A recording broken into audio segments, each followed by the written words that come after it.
Daugumoje diagramų nuolat rodomos vienodai nusibodusios kreivės, stulpeliai arba pyragų gabalai. Šiandien mes išmoksime sukurti pagrindinės diagramas bei sužinosime, kaip jas galima perdaryti įdomiau. Pradžiai pakalbėsime apie tai, kas yra diagrama. Mes turime lentelę, kurioje pateikti mokinio pažymiai. Pabandykime pasakyti, iš kurio dalyko mokinys gavo aukščiausią metinį įvertinimą. Tam mes turime panagrinėti štai šį stulpelį ir palyginti pažymius.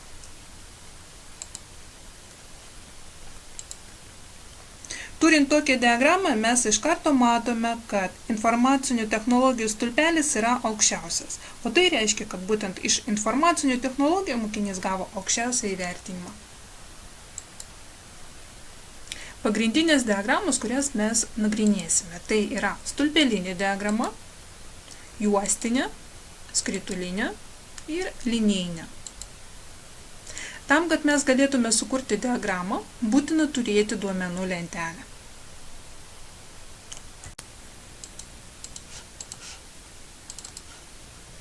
Taigi, mes turime Excel darbo knygą, kuri susideda iš 5 lapų. Pirmas tai yra gėrimai, čia bus pas mus stulpelinė diagrama. Antras oras, čia bus linijinė diagrama. Trečias Baltijos valstybės, čia pas mus bus skritulinės diagramos. Savarankiškas darbas sportas ir dar vienas savarankiškas darbas gėrimai buitis. Su iš anksto paraštomis lentelėmis kiekviename lape. Šitą skaičiuoklės failą galima rasti po video ir parsisiųsti. Taip pat ten galima rasti laikus, ant kurių paspaudę pereisite prie pasirinktos vaizdo įrašo dalies. Turime gėrimų kainų palyginimo lentelę ir iš jos sukursime stulpelinę diagramą. Pažymime mums reikiamas reikšmes, kurias mes norime pavaizduoti grafiškai, pasirenkame kortelę Insert ir įterpiame stulpelinę diagramą. Kaip matote, viskas labai paprasta.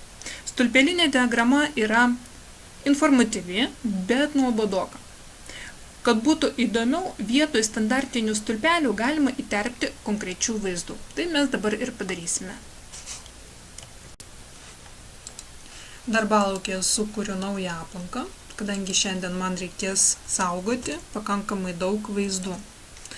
Einu į internetą, paleidžiu naršyklę, parašau pirmo gėrimo pavadinimą, čia vaizdai ir nurodau, kad spalva būtų skaidri. Tai yra paveiksliukas būtų be fono.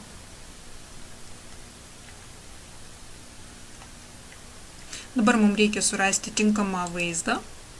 Atkreipkite dėmesį, kad pats paveiksliukas turi būti kuo siauresnis ir jame turi būti kuo mažiau laisvos vietos. Saugoju šitą paveiksliuką. Sukurtame aplanke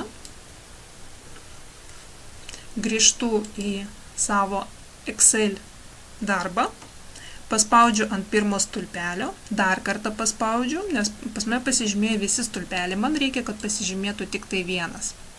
Dešiniuoju pelės mygtuku pasirenku Format Data Point, kibirėlis, Fill, užpildas, Picture Texture Fill, File ir nurodau savo ką tik išsaugotą paveiksliuką. Spaudžiu Insert.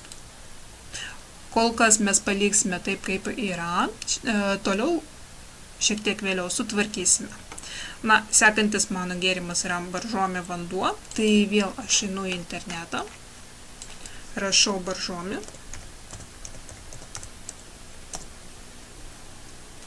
Ir vėlgi man reikia surasti kuo siauresnį paveiksliuką ir kad jame būtų kuo mažiau laisvos vietos, kad pilnai būtų užpildytas.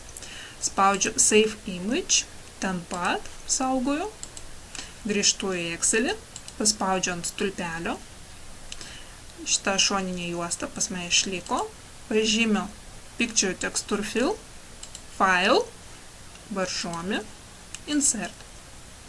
Tokiu pat būdu užpildome visus likusius stulpelius. Mes įterpėme visus gėrimų paveiksliukus. Dabar paspaudžiame ant stulpelių, taip, kad jie visi pasižymėtų. Pasirenkame trečią mygtuką. Ir štai šitoj vietoje, kur matome gap width, tai yra stulpelių plotis, sumažiname taip, kad mūsų stulpeliai, tai yra mūsų paveiksliukai, gražiai atrodytų. Na, gal šitaip. Toliau reikia pakeisti pavadinimą. Nukopijuosiu jį iš čia.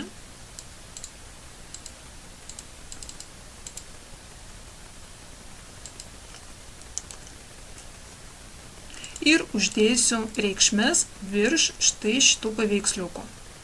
Čia pas mus atsiranda toks pliusiukas, mes ant jo paspaudžiam, uždedam varnelę prie data labels, jau automatiškai atsirado.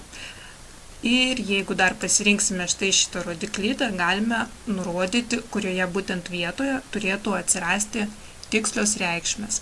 Ar centre, ar šiek tiek viršui, ar apačioje, ar viršuje. Na, turbūt šitas būdas yra vienas geriausių. Čia ir paliekame.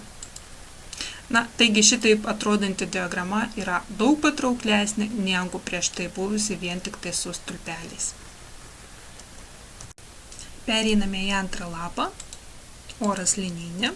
Čia mes turime dvi lenteles, pirmoje turime vidutinę temperatūrą Lietuvoje, antroje turime karščio ir šalčio rekordus Lietuvoje.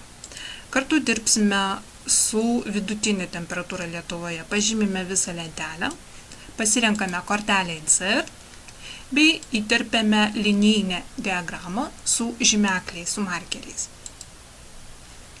Dabar ją šiek tiek apipavydalinsime. Įkelsime pavadinimą vietoj chart title. Įkelsime etiketės. Čia pas mus atsirado legenda, kuri mums parodo, kad mėlynos spalvos linija reiškia vidutinė šilčiausia, o oranžinės spalvos linija reiškia vidutinė vėsiausia. Na, dabar vėlgi ją šiek tiek pagražinsime. Surasiu internete du paveiksliukus, saulės ir snaigės. Pradėsiu nuo saulės. Man taip pat reikalingas dydis tam tikras. Tiksliai rašau 32 pikseliai ant 32 pikselių. Paveiksliukai bus labai maži, man būtent to ir reikia, kadangi aš noriu įkelti tuos paveiksliukus vietoj šitų mažų taškučių. Dabar surandu tinkamą saulę, išsaugojau.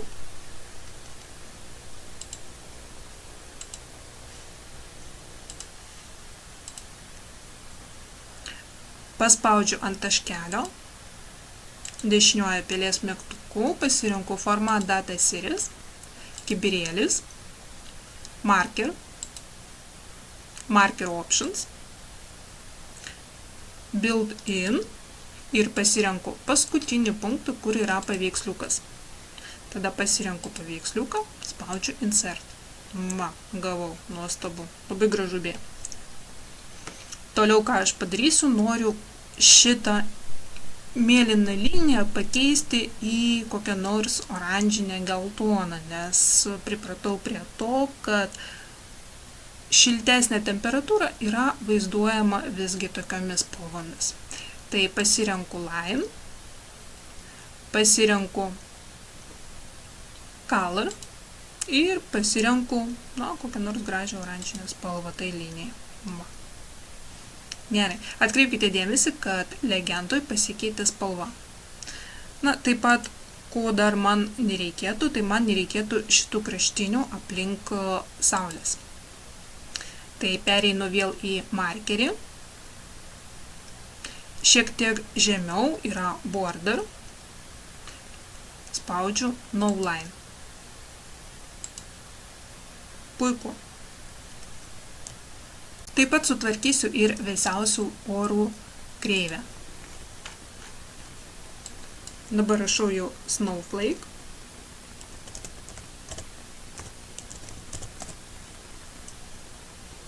pasirenku tinkamą snaigę, saugoju ją, paspaudžiu ant šitų rutuliukų,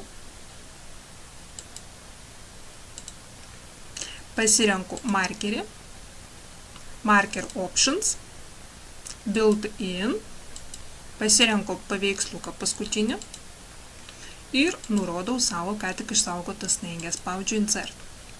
Gavau.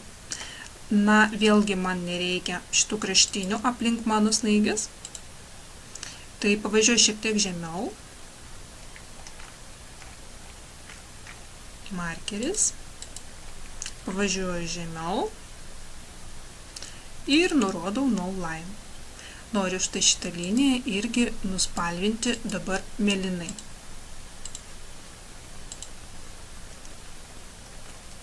Line ir pasirenku mėlyną spalvą. Legendų spalva irgi pasikeitė. Taip pat gal norėčiau ir patį foną šiek tiek pagražinti. Grįžtu į internetą, ištrinu dydį, man jo jau nereikia, bet koks dydis. Parašau užklausą Sun Snow. Radau savo tinkamą paveiksliuką, jisai yra skaidrus, saugoju. Pažymiu būtent štai šitą sritį viduje. Paspaudžiu Picture Texture Fill, paspaudžiu File ir pasirenku ką tik išsaugotą paveiksliuką. Na, va šitaip viskas atrodo. Jeigu jums atrodo per ryšku, čia yra permatomumas Transparency, kurį galima padidinti. Gražu.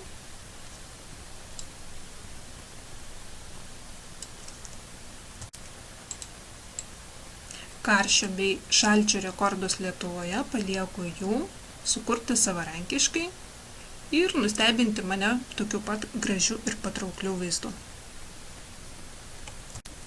O mes pereiname prie trečio lapo Baltijos valstybės ir čia sukursime skritulinės diagramas.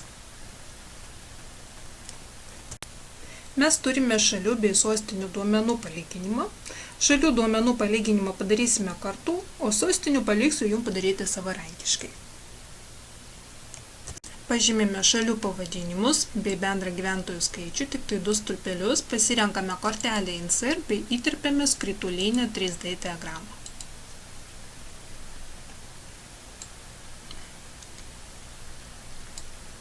Skritulinė diagrama yra ypatinga tuo, kad tai yra praktiškai vienintelė diagrama, kuri duomenis atvaizduoja procentais. Jeigu mes paspausime ant pliusiuko ir uždėsime Data Labels,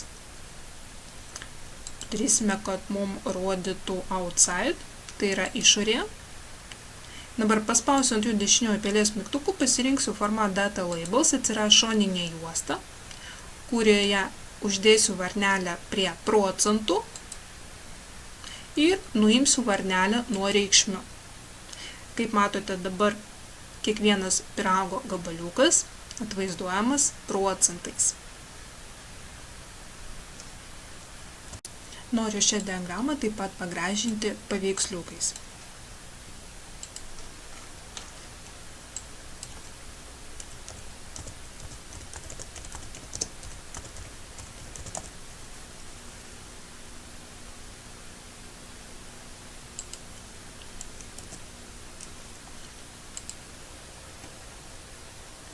Dabar man užtenka tiesiog nukopijuoti štai šitą paveiksliuką. Čia aš jį tiesiog įklijuosiu, sumažinsiu ir padėsiu ten, kur pas mus turi būti Lietuva. Lietuva pas mus pažymėta mėlyna spalva, apie tai mums parodo legenda. Ir padėsiu čia Lietuvos žmogeliukus, kurie yra taip pat nuspalvinti kaip Lietuvos vėliava. Tokiu pat principu surandu Latvijos žmonės.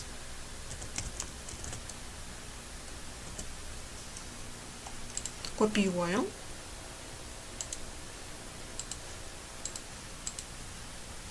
įklijuoju,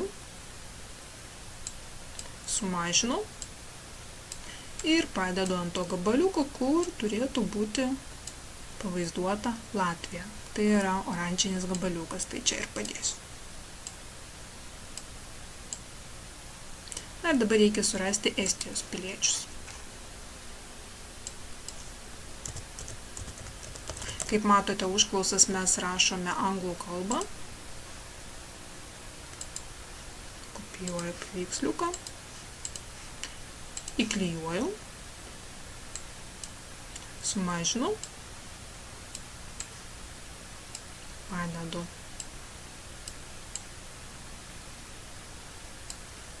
Šiek tiek šitas paveiksliukas uždengia šituos procentus. Paspaudžiu, dar kartą paspaudžiu. Ir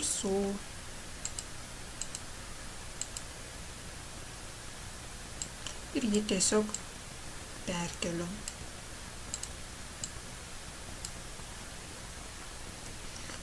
Na, aišku, reikėtų dar patobulinti pavadinimą bendras gyventojų skaičius. Lietuvoje, Latvijoje ir Estijoje.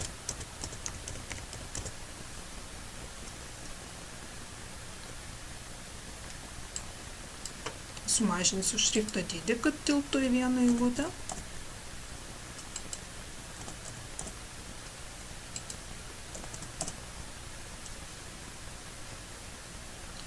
Jeigu mes norime padidinti etikečių reikšmes, galime juos pažymėti ir tiesiog paprastai padidinti. Galime taip pat ir paryškinti. Dabar pavaizduosiu šalių ploto palyginimo diagramą. Pažymiu šalių pavadinimus, paspaudžiu klaviatūrai Ctrl mygtuką CTRL, laikau nuspaustą ir pažymiu šalių plotą. Būtent taip reikėtų pažymėti ne šalia esančius stulpelius, nes dabar bendra gyventojų skaičius man nereikia, man reikalingas tik tai šalių plotas. Pasirenku kortelę Insert, skritulinė diagrama 3D ir ją gavau, reikėtų tik tai patobulinti pavadinimą.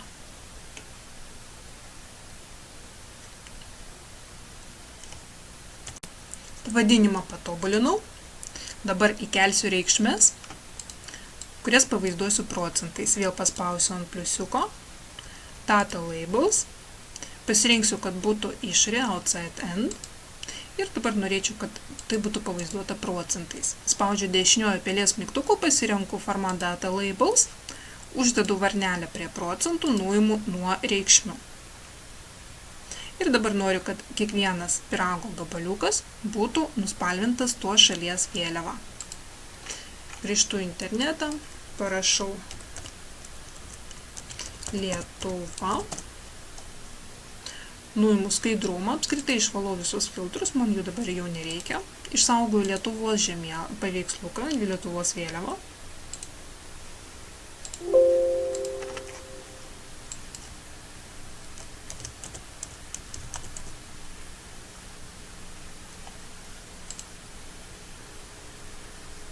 Išsaugosiu taip pat iš karto ir Latvijos vėliavą. Šitą gan graži.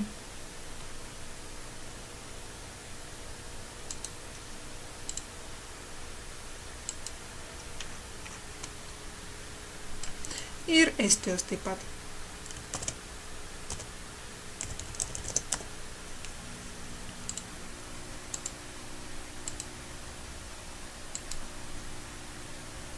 Prievardis buvo SVG, pažiūrėsim, ar Excelis nuskaitys. Grįžtu į Excelį, paspaudžiu ant vieno pyrago gabaliuko, po kažkiek laiko paspaudžiu dar kartą, kad jisai pasižymėtų tik tai vienas. Čia pas mus yra Latvija. Pasirenku kibirėlį, pikčioju Texture Fill, paspaudžiu File ir pasirenku Latvijos vėliavą. Gan gražiai atvaizdavo. Paspaudžiu ant Lietuvos gabaliuko, pikčioju Texture Fill